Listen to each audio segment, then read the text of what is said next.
our focus to breaking news coming in. The Indian diaspora is staging a protest in Poland, and this is against Pakistan.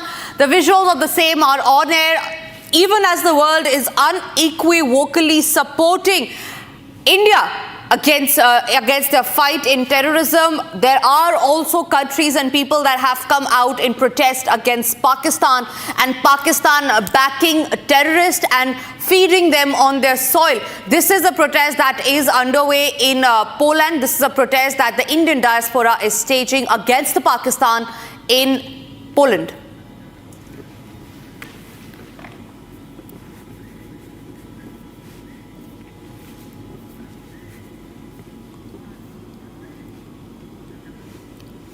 Now, even as India is going all out against the terrorists and the terror backers, it is the Congress that is giving more and more ammunition to the Pakistan. Now, the BJP has had out at the Congress President Mallikarjun Kharge after he questioned the government over its handling of the security situation in Jammu and Kashmir, suggesting that the Prime Minister had received prior intelligence warnings 3 days prior to the recent terror attack in Pahalgam, and subsequently he cancelled his visit to the region. Now, Mallikarjun Kharge, the Congress chief, also pointed out that if central agencies deemed the situation too dangerous for the Prime Minister to visit there, the same level of urgency should have been communicated to the local people, security forces and the border personnel to protect civilians. The BJP has now responded on that. Listen into the reactions that's coming in, but first we'll listen in to what Kharge had to say against the Prime Minister.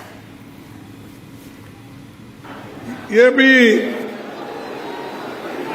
Information मिला और कहीं paper में भी आए हैं, लिखे हैं कि 3 दिन पहले ही, हमले के 3 दिन पहले ही वहां इंटेलिजेंस रिपोर्ट मोदी जी को भेजा था और उसीलिए मोदी जी ने कश्मीर जाने का प्रोग्राम कैंसल किया था।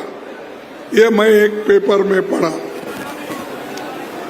जब इंटेलिजेंस लोग आपकी रक्षा के लिए